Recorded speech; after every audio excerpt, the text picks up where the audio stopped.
هو الذي أرسل رسوله بالهدى ودين الحق ليظهره على الدين كله وكفى بالله شهيدا۔ نحمدہ ونصلی علی رسولہ الکریم، اما بعد فاعوذ باللہ من الشیطان الرجیم، بسم اللہ الرحمن الرحیم۔ قال اللہ تبارک و تعالی: وَكَمْ أَهْلَكْنَا مِنْ قَرْيَةٍ بَطِرَتْ مَعِيشَتَهَا وَتِلْكَ مَسَاكِنُهُمْ لَمْ تُسْكَنْ مِنْ بَعْدِهِمْ إِلَّا قَلِيلًا وَكُنَّا نَحْنُ الْوَارِثِينَ۔ وقال النبی صلی اللہ علیہ وسلم: کانت بنو اسرائیل تسوسهم الانبیاء کلما ہلک نبی خلفہ نبی آخر الا لا نبی بعدی سیکون خلفاء فیکثرون۔ وقال النبی صلی اللہ علیہ وسلم: لا تزال طائفة من امتی قائمین علی الحق لا یضرهم من خالفهم۔ صدق اللہ مولانا العظیم وصدق رسولہ النبی الکریم۔ معزز دوستو، جمعۃ المبارک کا یہ بابرکت دن اپنے گرد و پیش کے حقائق کو سمجھنے اور دین اسلام کی تعلیمات کی روشنی میں اپنے گرد و پیش میں موجود مسائل کو حل کرنے کی سوچ اور فکر کا دن ہے۔ یہ اجتماع اس لیے منعقد کیا جاتا ہے کہ اس کے ذریعے سے مسلمان اپنے مسائل کو درست تناظر میں سمجھ کر صحیح کردار ادا کرنے کے قابل بن جائیں۔ یہ آیت جو ابھی تلاوت کی گئی ہے، اس میں اللہ تبارک و تعالیٰ نے قوموں کی تباہی اور بربادی کا بنیادی اساسی اصول واضح کیا ہے۔ اللہ پاک فرماتے ہیں کہ کتنی ہی قومیں ہم نے ہلاک کر دیں، انہیں تباہ و برباد کر دیا، اس لیے کہ ان کی معیشت تکبر و غرور، نمود و نمائش اور محض اکڑ بازی پر مشتمل تھی۔ باطرت معیشتہا، قرآن حکیم نے لفظ استعمال کیا ہے۔ بطر عربی میں کہتے ہیں اکڑنے کو، اکڑ باز لوگوں کی معیشت، سرمایہ پرست لوگوں کی، جو کام تو کچھ نہ کریں لیکن نمود و نمائش کے ذریعے سے دوسروں کی محنت پر ڈاکہ ڈالیں، باقی قوم کے وسائل کو لوٹ لیں، معاشی زندگی لوگوں کے لیے اجیرن بنا دیں۔ ایسی معیشتوں والی قوموں کو ہم نے تباہ و برباد کیا ہے۔ کتنی ہی بستیاں ہیں، کتنی ہی قومیں ہیں، کم اہلکنا من قریۃ، کتنی ہی قومیں اور بستیاں ہم نے تباہ و برباد کی ہیں صرف اس وجہ سے کہ ان کی معیشت اکڑ بازی، تکبر و غرور اور انسان دشمنی پر مشتمل تھی۔ فرعون ہو یا نمرود، شداد ہو یا حمان، جالوت ہو یا عیسیٰ علیہ السلام کے مقابلے کی مسخ شدہ یہودیت، قیصر ہو یا کسریٰ، ابو جہل ہو یا عتبہ شیبہ، یہ تمام وہ لوگ ہیں جن کے بارے میں قرآن کہتا ہے کہ یہ باطرم ورعاء الناس، لوگوں کو دکھانے اور تکبر و غرور کی بنیاد پر، ریاکاری کی اساس پر قوموں پر مسلط رہے ہیں۔ ان کا انتظامی ڈھانچہ، ان کا عدالتی نظام، ان کا عسکری اور فوجی ڈھانچہ، ان کا معاشی اور سماجی سسٹم نمود و نمائش پر قائم رہا ہے۔ وہاں آکڑ باز لوگ مسلط ہو گئے، متکبر لوگ، فساد مچانے والے لوگ، کہ اصلاح کا کوئی کام نہ کریں، انسانی حقوق ادا نہ کریں، انسانوں کو ذلیل اور غلام رکھیں، اور لوگوں کے سامنے یہ نمائش کریں کہ انا ربکم الاعلیٰ، کہ میں تمہارا سب سے بڑا پروردگار اور رب ہوں۔ علمی اور عملی استعداد سرے سے نہ ہو، ابو جہل ہوں، جہالت کی پوٹ ہو، نالائقی کا عالم ہو، اسی نالائقی ہی کی وجہ سے وہ اس بات کا اعلان کرتے ہیں کہ اللہ کے مقابلے میں ہم خدا ہیں۔ وہ پوری بستی کے خدا اپنے آپ کو شمار کرتے ہیں، دہ خدایا ہیں۔ تو کسی سوسائٹی میں جب اس طرح کے متکبر، نمود و نمائش والے سوسائٹی کی اصل ضروریات کو پورا کرنے اور ان کے حقائق کو درست تناظر میں سمجھے بغیر ملکی نظم و نسق چلا رہے ہوں، تو قرآن حکیم ایسے معاشرے کے بارے میں کہتا ہے کہ اس کو ہم تباہ و برباد کر دیتے ہیں۔ قومیں اسی لیے تباہ ہوتی ہیں،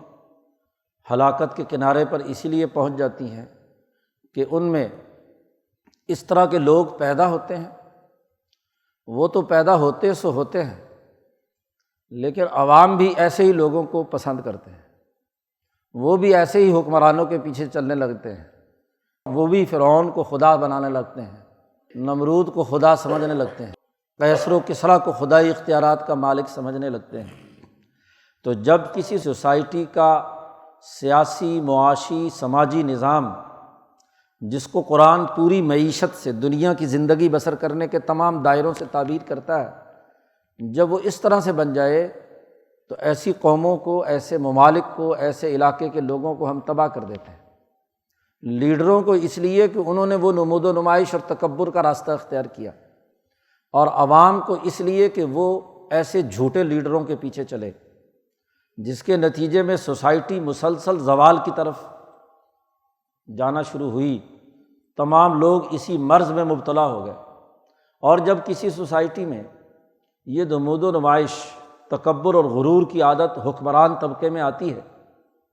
تو اسی کے اثرات نیچے ہر آدمی پر پہنچتے ہیں۔ وہ بھی شیخی خورا ہوتا ہے، وسائل نہیں ہے تو کیا بات ہے،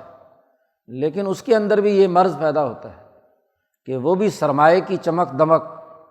وہ بھی تکبر اور غرور، ذرا سی دولت آ جائے تو اتراتا ہوا آسمان پر پہنچ جاتا ہے، اور ذرا سی مصیبت آئے تو گرتا ہوا کار مذلت میں چلا جاتا ہے۔ قرآن نے دوسری جگہ پر کہا ہے کہ یہ انسان عجیب ہے، اس کو اگر کوئی دولت مل جائے تو منوعا، کہتا ہے کہ میرے مقابلے کا کوئی آدمی نہیں ہے، اذا مسہ الخیر منوعا، اور اگر اس کو ذرا سی تکلیف پہنچے تو جزوعا، شور شرابہ مچاتا ہے، میں مر گیا، ہے میں لٹ گیا۔ ذرا سا مارکیٹ ڈاؤن ہو تو آسمان سر پر اٹھا لیتے ہیں کہ مر گئے، کھپ گئے، ختم ہو گئے، اور ذرا سا مال و دولت آنے لگے تو منوعا، متکبر بن جاتے ہیں، غریبوں پر مال خرچ کرنے سے باز آ جاتے ہیں کہ یہ تو ہمارے پیسے سے ملا ہے، یہ تو ہم نے اپنی طاقت سے حاصل کیا ہے۔ جب کسی سوسائٹی میں یہ نمود و نمائش، بطر کا لفظ بڑا جامع قرآن حکیم نے استعمال کیا ہے، باطرت معیشت ہے، یہ کسی قوم کی تباہی اور بربادی کا سبب ہوتا ہے۔ اور قیصر روم، جس نے قیصریت کا نظام قسطنطنیہ میں قائم کیا تھا، اس کے جتنے بھی پادری اور پادریوں سے اوپر جتنے مذہبی عہدیدار تھے ان کو بطارقہ کہا جاتا ہے۔ تو وہ بھی بطارقہ اسی بنیاد پر تھے کہ وہ بھی اکڑ باز تھے۔ وہاں کا پادری، وہاں کا مولوی، وہاں کا پیر، وہاں کا سیاسی لیڈر، وہاں کا عدالتی افسر، وہاں کا فوجی چیف، وہاں کی معاشی ذمہ دار، سب کے سب بطریق ہوتے ہیں۔ اور بطریق وہ ہے جو نمود و نمائش، تکبر اور غرور اور دوسرے انسانوں کو حقیر سمجھنے والا، پروٹوکول کا بانوا، اسے عربی میں بطریق کہتے ہیں۔ یہ عیسائی پادریوں کا، پوپوں کا، ان کے مذہبی رہنماؤں کا، ان کے سیاسی لیڈروں کا سب سے بڑا جو اسقف اعظم، وہ بطریقوں کے اوپر جو ہوتا ہے، جسے چھت قرار دیا گیا ہے، آسمان کی طرح کا چھت، وہ اس پوری سوسائٹی کے لیے اپنے آپ کو آسمان سمجھتا ہے کہ میں نے ہی پوری کائنات سنبھال رکھی ہے، اگر میں گر گیا تو سب کچھ ختم ہو جائے گا۔ تو یہ نمود و نمائش کا وہ نظام تھا جس کے خلاف انبیاء علیہم السلام آتے ہیں، اور ہر نبی نے ایسے بطارقہ، ایسے بطریق، ایسے بطر اور غرور اور تکبر اور اطراحٹ والے معاشروں کی تباہی اور بربادی کے لیے انقلابی جدوجہد اور کوشش کی ہے۔ انبیاء کی کاوشیں ہیں، انبیاء نے ڈرایا کہ تکبر سے باز آ جاؤ، اطراحت مت کرو، بطرم و رعاء الناس کا جرم مت کرو، انسانیت کو حقیر مت سمجھو، ان کے حقوق کی ادائیگی میں ذمہ دارانہ رویہ اپناؤ۔ لیکن باز نہیں آئے تو کہیں اللہ کا عذاب آیا، اور کہیں انبیاء علیہم السلام کی طاقت کے ذریعے سے ان کو راستے سے ہٹایا، جیسے داؤد علیہ السلام نے جالوت کو راستے سے ہٹایا، یا نبی اکرم صلی اللہ علیہ وسلم نے اپنی تربیت یافتہ جماعت کے ذریعے سے ابو جہل، عتبہ، شیبہ اور قیصر و کسریٰ کو راستے سے ہٹایا۔ یہ ایک اصول اور بنیادی قانون ہے جو پورے قرآن حکیم میں تمام انبیاء کے واقعات کے ضمن میں اللہ نے واضح کیا ہے، اور اس آیت میں اس کا خلاصہ بیان کر دیا۔ سورۃ القصص میں جہاں موسیٰ علیہ السلام اور فرعون کے مقابلے کی پوری کہانی بیان کی ہے، اس کے بعد یہ جملہ لائے ہیں وَكَمْ أَهْلَكْنَا مِنْ قَرْيَةٍ بَطِرَتْ مَعِيشَتَهَا۔ قرآن نے کہا تم نے دیکھا ہو کبھی جا کر فَتِلْكَ مَسَاكِنُهُمْ، یہ بستیاں وہ گھر کہ اس کے بعد کوئی وہاں آباد نہیں ہوا جب ہم نے ان بستیوں کو تباہ و برباد کیا۔ لَمْ تُسْكَن مِّن بَعْدِهِمْ إِلَّا قَلِيلًا، بہت اللہ ماشاء اللہ کوئی بستی اس پر آباد رہی ہو تو رہی ہو، ورنہ بستیاں تباہ و برباد کر کے ختم کر دی گئی۔ کیوں کہ وہاں جو سسٹم اور نظام رہا ہے وہ تکبر اور غرور اور اطراحت اور نمود و نمائش کا رہا ہے۔ یہ ایک بنیادی اساسی اصول ہے۔ آپ دیکھیے کہ آج ہمیں یہ سمجھنا ہے کہ ہمارے گرد و پیش میں پچھلے 250 سال سے جو نظام موجود ہے وہ ایسے ہی بطریقوں کا ہے، ایسے ہی بطرم و رعاء الناس کا ہے، باطرت معیشتہ ہے۔ جب سے یہ سرمایہ دارانہ نظام معیشت جو نمود و نمائش، تکبر اور انسانیت کی حقارت پر مبنی ہے، یہ 200-250 سال سے پوری سوسائٹی پر مسلط ہے، تو کسی قوم کی آزادی اور حریت کی اساس پر اس کا نظام اور نظم قائم کرنا یہ ایسے نمود و نمائش والے لوگوں کے ہاں نہیں ہوگا۔ دنیا میں جس ملک میں بھی سرمایہ داری نظام ہے وہاں کی تاریخ اٹھا کر دیکھ لو، وہاں نمود و نمائش کے مارے ہوئے بطریق آپ کو نظر آئیں گے۔ امریکہ ہو، برطانیہ ہو، فرانس ہو، یورپ کے تمام ملک ہوں، اور دور اگر کسی کو جانے کی توفیق نہ ہو اور سمجھنے کی توفیق نہ ہو تو پاکستان دیکھ لو، باہر جانے کی کیا ضرورت ہے، اپنے ملک میں ہی دیکھ لو کہ آپ کے جتنے حکمران اس ملک پر آئے ہیں ان کا باطرت معیشتہ سے کیا تعلق ہے، اس کو خود سمجھ لو۔ پوری 72 سال کی تاریخ اور 200 سالہ غلامی کی تاریخ اس بات پر گواہ ہے کہ یہاں کا معاشی نظام، یہاں کا سیاسی نظام، یہاں کا سماجی نظام اسی نمود و نمائش، تکبر، غرور اور انسان دشمنی پر قائم رہا ہے۔ اسی سرمایہ داری نے دنیا میں تباہی اور بربادی اسی حوالے سے اتاری، اور جن جن قوموں نے اس سرمایہ داری نظام کو قبول کیا ہے وہ ہر 20-30 سال کے بعد اپنی معاشی تباہی، بربادی اور اپنی معاشی موت پر خود دستخط کرتے رہے ہیں۔ ان کی قبروں سے اٹھنے والی بدبو بتاتی رہی ہے کہ یہ سوسائٹی کس طریقے سے انسان دشمنی کا کردار ادا کرتی رہی، اور کیسے راتوں رات لوگ تباہ و برباد ہوئے اور راتوں رات لوگ اوپر آ گئے۔ بات یہ ہے کہ اس چیز کو سمجھنا آج کی ضرورت ہے، اور قرآن حکیم کا یہ اصول اس حقیقت کو سمجھا رہا ہے ہر گزرتے دن کے ساتھ کہ آپ کی سوسائٹی میں سسٹم تبدیل کیے بغیر کوئی بھلائی کی امید نہیں کی جا سکتی۔ سسٹم کے تضادات اور اس کی تباہی اور بربادی کا عالم آج یہ ہے کہ ہماری سوسائٹی کے جو بنیادی اساسی امور ہیں وہ تباہی سے دوچار ہے، وہ نمود و نمائش پر مبنی ہے۔ معزز دوستو، سب سے اہم ترین بات یہ سمجھنی چاہیے کہ کسی آزاد اور خود مختار ملک کا نظام مقننہ، انتظامیہ اور عدلیہ 3 بنیادی دائروں میں آگے بڑھتا ہے۔ مقننہ قانون سازی کرتی ہے، وہ اپنی قانون سازی میں آزاد ہوتی ہے، اس نے جو شعبہ اپنے پاس اپنایا ہے، جس کے لیے وہ لوگ نقیب بنے ہیں، نمائندے بنے ہیں، ان کی ذمہ داری ہے کہ وہ ریاست چلانے کے لیے ہر شعبے کا بنیادی قانون، ضابطہ، طریقہ کار، پروسیجر طے کریں۔ اس کے علاوہ ان کا کوئی کام نہیں ہے۔ وہ نہ ایگزیکٹو اتھارٹی استعمال کر سکتے، نہ وہ عدالتی اتھارٹی استعمال کر سکتے۔ وہ قوم کا وہ کریم ہوتا ہے، اعلیٰ دماغ ہوتا ہے، قانونی مہارت رکھنے والا طبقہ ہوتا ہے کہ جو اپنی قانونی مہارت کے ذریعے سے سوسائٹی میں عام انسانوں کے مسائل کے حل کرنے کے لیے بنیادی آئین، قانون، ضوابط، پروسیجر، طریقہ کار وضع کرتے ہیں۔ ان کا اس کے علاوہ اور کوئی کام نہیں۔ ملک اور قوم ان کو تنخواہ اس لیے دیتی ہے، ان کا بوجھ اس لیے برداشت کرتی ہے کہ وہ اس قانونی نظام کو اپنی سوسائٹی کی فلاح و بہبود کے لیے استعمال کریں، کسی ظالم جابر، کسی بطریق کے پیچھے مت لگیں۔ ہم مسلمانوں کی 1000 سالہ تاریخ میں دیکھتے ہیں کہ یہ کام علماء اور فقہا نے بہت خوبی کے ساتھ کیا۔ کسی حکمران کی روب میں نہیں آئے، کسی طاقتور کے روب میں نہیں آئے، کسی ذاتی مفاد اور لالچ کی صورت میں نہیں آئے۔ انہوں نے قانون سازی کی تو انسانی بھلائی کے لیے، انسانی فلاح و بہبود کے لیے۔ امام شافعی، امام احمد، امام ابو حنیفہ اور ان کے متبعین جتنے بھی، امام مالک، وہ فرماتے ہیں کہ جب ہم انسانوں کے لیے قانون سازی کرتے تھے، کوئی سوال آتا تھا، کوئی مسئلہ زیر بحث آتا تھا، تو ہم اپنے آپ کو یوں سمجھتے تھے کہ قیامت کا میدان لگا ہوا ہے، اللہ کی حکمرانی ہے، اللہ کے دربار میں ہم کھڑے ہو کر اللہ کے نمائندے کی حیثیت سے انسانوں کے لیے کیا بہتر سے بہتر ہم سوچ سکتے ہیں، اور اگر ہم نے غلط سوچا یا غلط کام کیا تو اللہ کے سامنے کھڑے ہیں اور اللہ کے سامنے جواب دہ ہیں۔ جواب دہی کے خوف اور اللہ کے حضور میں پیش ہونے کے ڈر کی اساس پر ہم انسانی بھلائی کے لیے قانون اور ضابطہ بیان کرتے تھے۔ کبھی ایسا نہیں ہوا کہ ہم نے اپنے نفس، اپنی خواہش یا اپنے ذاتی مفاد کی بنیاد پر کوئی قانون سازی کی ہو، یا کسی حکمران، جو آدمی اللہ کے سامنے کھڑا ہے اس کے سامنے کسی ہارون الرشید کی کیا طاقت ہے، کسی کیا ہے بنو امیہ کے حکمران کی کیا طاقت ہے، خلیفہ صاحب کی کیا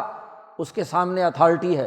وہ اللہ کی اتھارٹی کے سامنے اپنے آپ کو جواب دہ سمجھ کر کہ اللہ نے جو یہ دین انسانیت کے لیے بھیجا ہے، اخرجت للناس، یہ دین جو تمام لوگوں کے لیے رحمت بن کر آیا ہے، یہ دین جو انسانی بھلائی کے لیے ہے،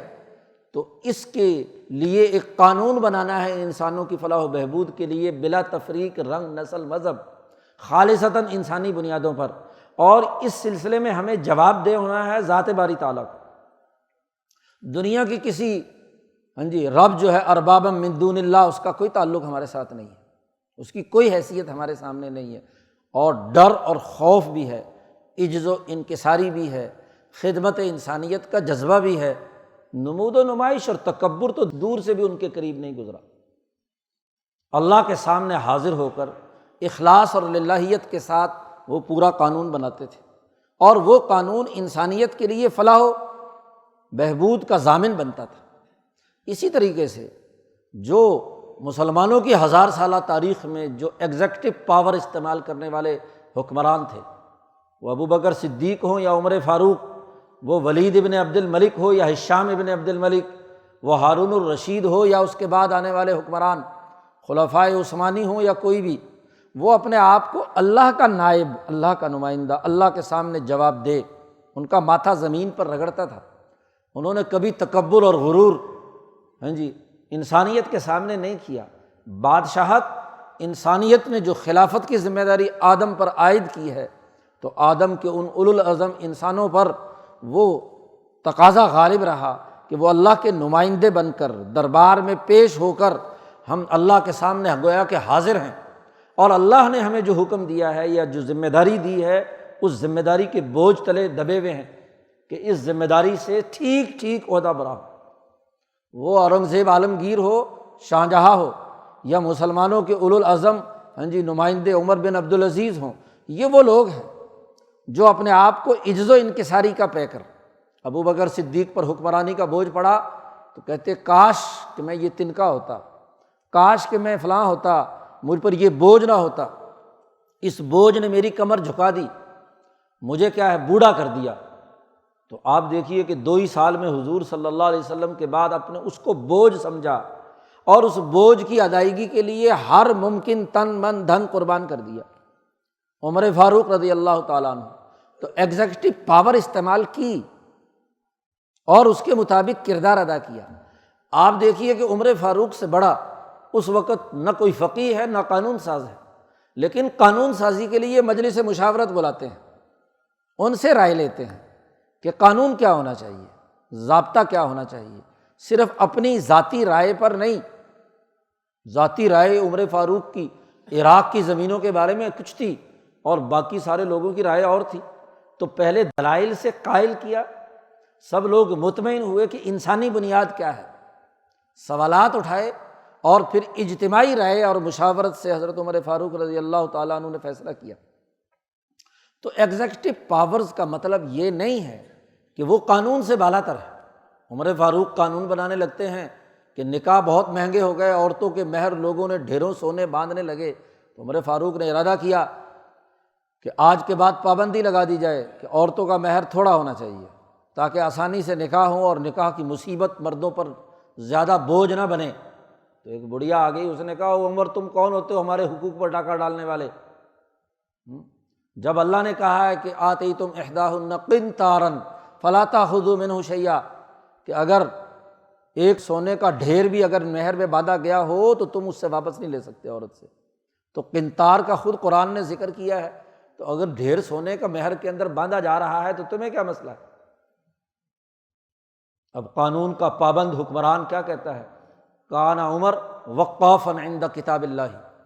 اللہ کی کتاب کا جب حکم آ جاتا، قانون آ جاتا، فوراً رک جاتے، اللہ سے توبہ کی، استغفار کیا اور کہا کہ ٹھیک ہے، جب قرآن نے کہا تو میں اس پر کوئی نئی قانون سازی کے اختیارات میں خود استعمال نہیں کروں گا، جو قانون قرآن میں موجود ہے اس کے مطابق عمل درآمد کروں گا۔ یہ ایگزیکٹو پاور ہے۔ اور عدلیہ کی آزادی کا عالم یہ ہے کہ ایک تابعی ہے، صحابی بھی نہیں، قاضی شرح، اور ان کی عدالت میں خلیفہ وقت، سربراہ مملکت، اور ہے بھی وہ کون؟ حضور صلی اللہ علیہ وسلم کا داماد، تربیت یافتہ، صوفیہ کا سردار، امیر المومنین علی ابن ابی طالب رضی اللہ تعالیٰ عنہ۔ جی وہ مقدمہ لے کر آتے ہیں ایک یہودی کے خلاف، ایک طرف امیر المومنین ہے اور ایک طرف ایک یہودی ہے۔ حضرت علی کے پاس زرہ تھی اور وہ زرہ کہیں سواری کے ساتھ باندھی ہوئی تھی، گھوڑا چل رہا تھا تو وہ گر گئی اور وہ یہودی نے اٹھا لی۔ اس نے جب زرہ پہنی، حضرت علی نے پہچان لی کہ یہ تو وہی میری زرہ ہے، نشانیاں مالک کو معلوم ہوتی ہیں۔ وہ عدالت میں پہنچ گئے، قاضی شرح سے کہا، اب حکمران بھی تھے، یہودی کا بازو مروڑتے اور کیا ہے زرہ اپنی چھین لیتے، کون ان کو پوچھنے والا تھا؟ لیکن کہاں، عدالتی کارروائی کے لیے قاضی شرح کی عدالت میں مقدمہ دائر کیا کہ فلاں یہودی کے پاس میری زرہ ہے، وہ مجھے لے کر دی جائے، وہ میری زرہ ہے۔ قاضی صاحب نے کہا ٹھیک ہے، آپ کی زرہ ہے، آپ گواہ پیش کرو۔ البینۃ علی المدعی والیمین علی من انکر، قانون اور ضابطہ خود نبی اکرم صلی اللہ علیہ وسلم نے بیان کر دیا کہ جو آدمی مدعی ہے وہ گواہ پیش کرے، اور اگر گواہ نہیں ہے تو دوسرے سے قسم اٹھوائی جائے گی، لاؤ گواہ لاؤ، کون ہے؟ تو دو گواہ پیش کیے، ایک اپنا بیٹا، اور بیٹا بھی کون؟ جو امام حسن یا امام حسین، جو اونچے درجے کے سیدہ اہل الجنہ، حضور صلی اللہ علیہ وسلم نے کہا جنت میں نوجوانوں کے سردار ہوں گے، وہ گواہی دے رہے ہیں۔ اور ایک غلام پیش کیا گواہی کے طور پر کہ یہ گواہی دیتے ہیں کہ یہ زرہ میری ہے۔ تو قاضی صاحب کیا کہتے ہیں؟ امیر المومنین آپ کی گواہی معتبر نہیں ہے۔ ایک آپ کا سگا بیٹا ہے تو بیٹے کی باپ کے حق میں گواہی کیسے معتبر ہو سکتی ہے؟ اور ایک آپ کا غلام ہے۔ علی نے کہا میرے پاس اور تو کوئی گواہ ہے نہیں۔ جی انہوں نے کہا گواہ نہیں تو پھر مقدمہ تمہارے خلاف، یہودی کے حق میں فیصلہ کر دیا۔ عدالت آزاد ہے، قانون کے مطابق، جو قانون نبی اکرم صلی اللہ علیہ وسلم نے بنایا اس قانون کے مطابق فیصلہ کر رہی ہیں۔ عدالتیں خود قانون نہیں بناتی، وہ قانون پر عمل درآمد کی نگران اور ذمہ دار ہوتی ہیں۔ آپ دیکھیے کہ سوسائٹی جو انسانوں کی فلاح و بہبود کے لیے ہوتی ہے وہ انتظامیہ، عدلیہ اور مقننہ کی اساس پر ترقی کرتی ہیں، اور مسلمانوں کی 1000 سالہ تاریخ میں ایسا ہی رہا ہے کہ وہاں کی مقننہ علماء آزاد تھے۔ وہ ہارون الرشید کا دربار کیوں نہ ہو، امام ابو یوسف جو قاضی القضات بھی ہیں، بعد میں قاضی القضات بنے، پہلے اس پارلیمنٹ کے ممبر ہیں جو قانون سازی کے لیے امام ابو حنیفہ رحمۃ اللہ علیہ نے بنائی، وہاں قانون بنایا اور ملک میں نافذ کر دیا۔ اب اس کی اساس پر قاضی کی عدالت میں مقدمہ ہارون الرشید لے کر جاتا ہے اور قاضی ابو یوسف حکمران کے خلاف فیصلہ کرتے ہیں۔ جی، تو بات یہ ہے کہ عدلیہ آزاد، مقننہ اپنا کام کر رہی ہے۔ امام ابو حنیفہ رحمۃ اللہ علیہ جو اس پارلیمنٹ کے سربراہ تھے، 40 رکنی جس میں علماء موجود ہیں، وہ آزادی سے فیصلے کرتی ہے، اس پر کسی حکمران کا کوئی جبر نہیں، بلکہ اس پارلیمنٹ کے تمام ممبران کی عزت اور احترام یہ ہے کہ اگر کوئی اکثریتی فیصلہ ہوتا ہے اور کوئی ممبر اختلافی نوٹ لکھوانا چاہتا ہے تو اختلافی نوٹ بھی لکھا جاتا ہے۔ امام محمد رحمۃ اللہ علیہ نے 6 کتابیں لکھی ہیں قانون پر، اور ان کتابوں میں جہاں جو متفقہ قانون ہے اسے متفقہ کے طور پر بیان کیا، اور اگر کسی سے اس کا اختلاف تھا، قاضی ابو یوسف کو تھا، محمد کو تھا، ظفر کو تھا، حسن بن زیاد کو تھا، عبداللہ ابن مبارک کو تھا، جو ممبران تھے ان میں اختلاف تھا، ان کا اختلافی نوٹ کہ فلاں کی رائے یہ ہے کہ اس کو ایسے نہیں ایسے ہونا چاہیے۔ تو قانون سازی آزاد رہی ہے۔ دنیا میں انبیاء علیہم السلام اسی کام کے لیے آتے ہیں کہ دنیا کا معاشی ڈھانچہ، زندگی بسر کرنے کا نظام،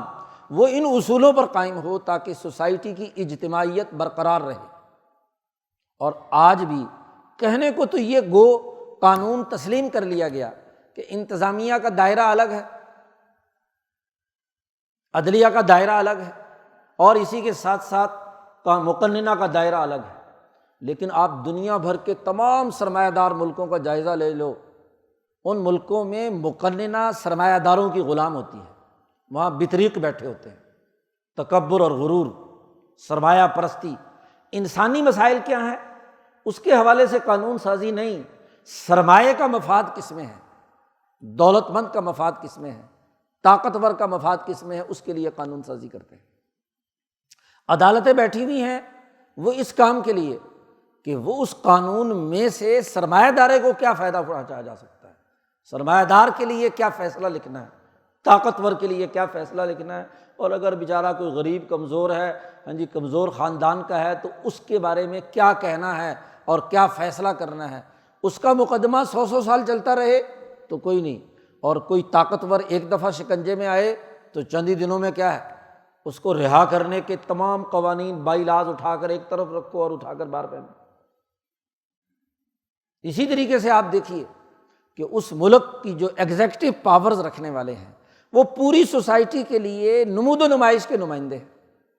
مقننہ ہے وہ نمود و نمائش، ایگزیکٹو ہے وہ نمود و نمائش، اور جو عدالتی کرسیوں پر بیٹھے ہوئے ہیں وہ بھی بطریق ہے، وہ بھی اکڑ باز ہے،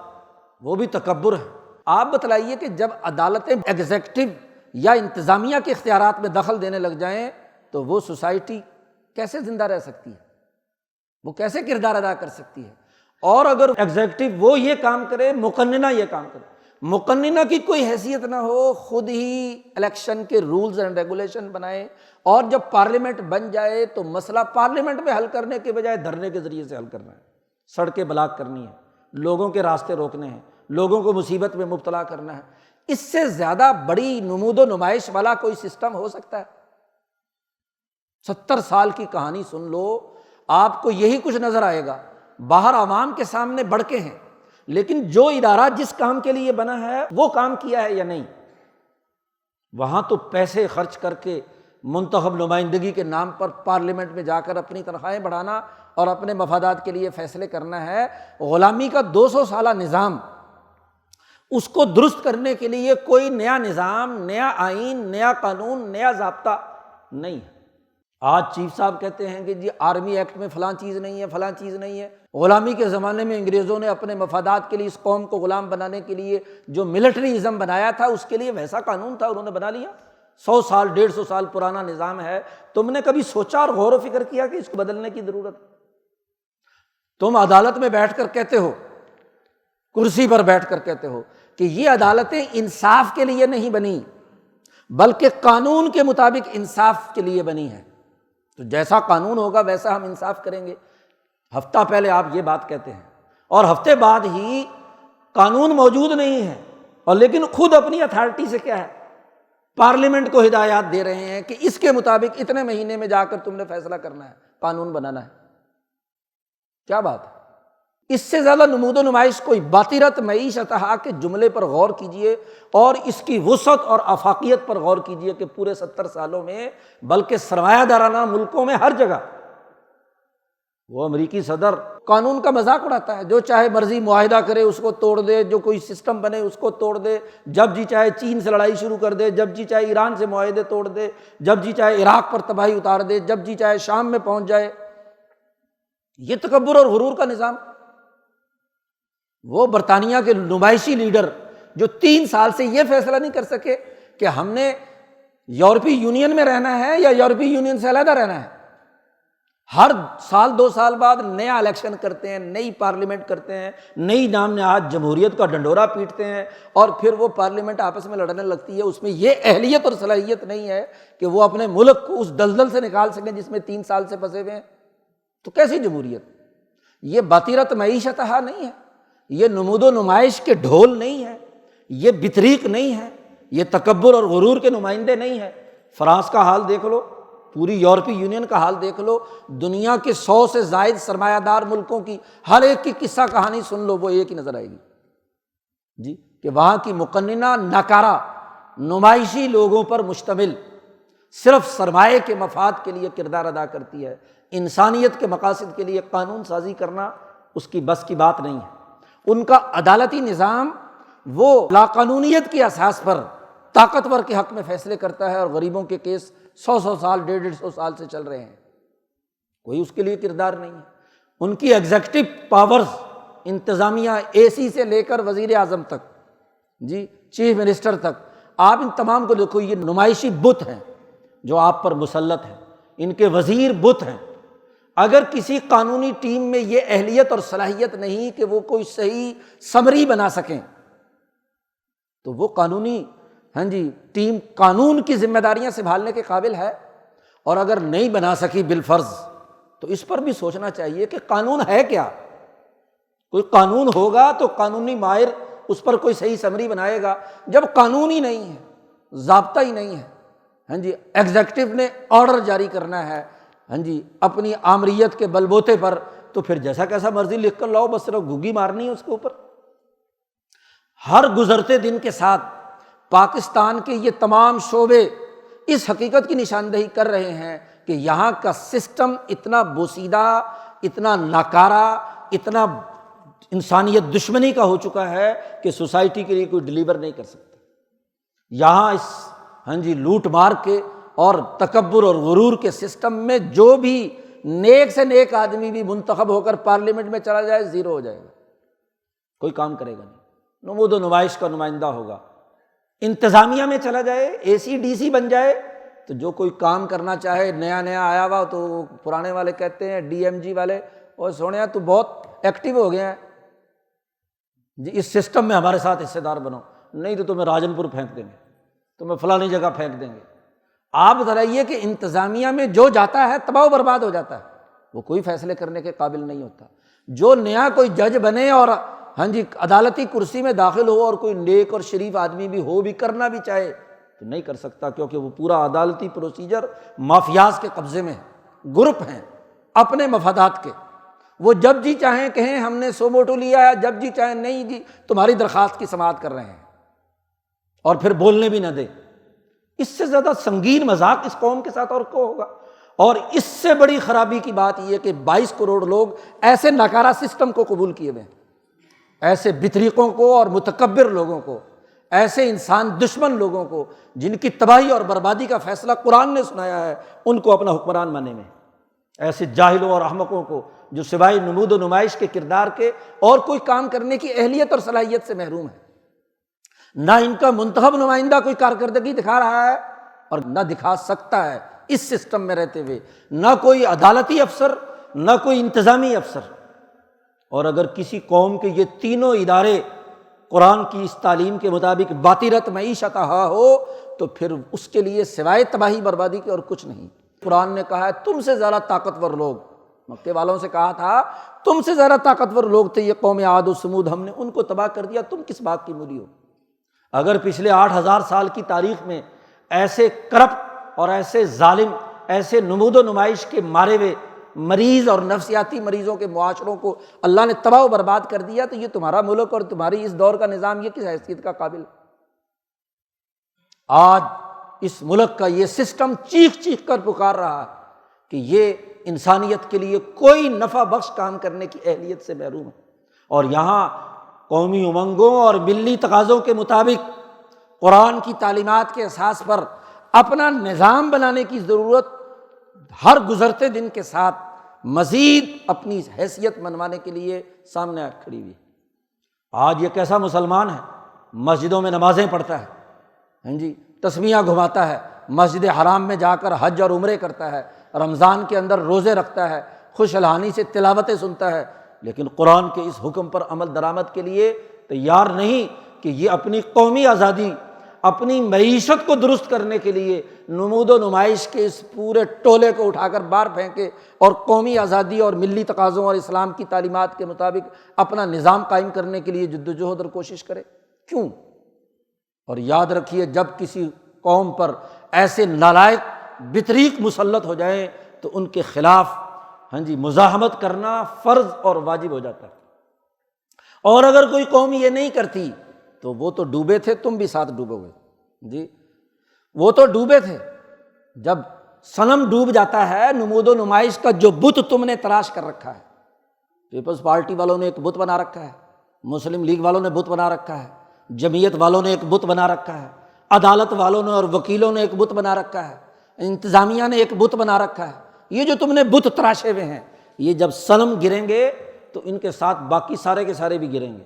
اور قیامت کے دن اللہ پاک فرماتے ہیں کہ جو جس بت کی پوجا کرتا رہا، جس بطریق کا ایجنٹ اور آلہ کار رہا، یوم ندعو کل اناس بامامہم، ہم ان تمام کو اس کے ساتھ بلائیں گے، اور جہاں اسے اٹھا کر پھینکا جائے گا جہنم میں، وہیں اس کے سارے ساتھیوں کو پھینکا جائے گا۔ تو خدا کا خوف کھاؤ۔ انبیاء علیہم السلام قوموں کو تباہی سے ڈرانے کے لیے آتے ہیں۔ آج انذار کا زمانہ ہے، اصلاح تو بعد کی بات ہے، آج انذار کا زمانہ ہے۔ انما انت منذر، حضور سے کہا کہ تم انذار کرانے والے ہو، ڈرانے والے ہو، ورنہ تو ملک اور قوم کی تباہی اور بربادی ہے۔ ہم اس بات کو اچھی طریقے سے سمجھ رہے ہیں کہ یہ سوسائٹی اس وقت انذار کے قابل ہے، کہ جس کے اندر یہ تباہی اور بربادی ہو، جس میں قدم قدم پر بطریق موجود ہوں، جہاں باطرت معیشتہا کا منظر نامہ ہو، جہاں سوسائٹی میں اس طرح نمود و نمائش کے عہدیداران اور ذمہ داران ہوں، وہ تباہی کے دہانے پہ کھڑی ہے، وہ جہنم کے کنارے پر کھڑی ہے، اور جہنم کا یہ کنارہ اپنی طرف کھینچ لیتا ہے ان لوگوں کو جو اس سے توبہ نہیں کرتے۔ دنیا کی جہنم سے نکلنے اور آخرت کی جہنم سے نکلنے کے لیے وہ اپنے عزم اور قوت کا مظاہرہ نہیں کرتے، کامیابی نہیں ہوگی۔ یہ میٹھی میٹھی باتیں سنانا اور حلوے مانڈے کھانا اور حضور کے نام پر چندے وصول کرنا اور نعتیں پڑھنا اور پتہ نہیں کیا کیا اعلیٰ بلا کام کرنا، اس کو سب کچھ سمجھ لینا، یہ حماقت کے علاوہ اور کچھ نہیں۔ سچائی کی بات یہ ہے کہ آج نبی کے دین کی اساس پر اثر نو مقننہ عدلیہ انتظامیہ بنانے، نظام کو بدلنے، انقلاب کی جد و جہد جو ہے وہ ہمارے سامنے ضروری ہے۔ اس کے بغیر انسانی سوسائٹی ترقی نہیں کر پائے گی۔ اسی نظام میں تو جو ہر کے درکان نمک رفت، نمک شد، جو بھی اس نمک کی کان میں داخل ہوگا وہ نمک ہو جائے گا۔ کتنا بڑا مولوی ہو، کتنا بڑا پیر ہو، کتنا بڑا سیاسی لیڈر ہو، کتنا بڑا وکیل ہو، کتنا بڑا ایگزیکٹو ذمہ داریوں کا ماہر ہو، جو اس میں داخل ہوگا اسی کا حصہ بن کر تباہ و برباد ہو جائے گا۔ تو ہر گزرتے دن کے ساتھ ایک جدید ملکی قومی آزادی کی اساس پر بہترین نظام قائم کرنے کی ضرورت وقت گزرنے کے ساتھ ساتھ مزید اپنی اہمیت اختیار کرتی جا رہی ہے۔ اگر قوم نے اس کو نہیں سمجھا تو تباہی اور بربادی اس کے علاوہ اور کچھ نہیں ہے۔ اللہ تعالیٰ ہمیں قرآن حکیم کے اصولوں کو سمجھنے اور اس کی روشنی میں اپنے معاشرے کا آئینہ دیکھنے اور سیکھنے اور سمجھنے کی توفیق عطا فرمائے۔ وآخر دعوانا الحمد للہ رب العالمین۔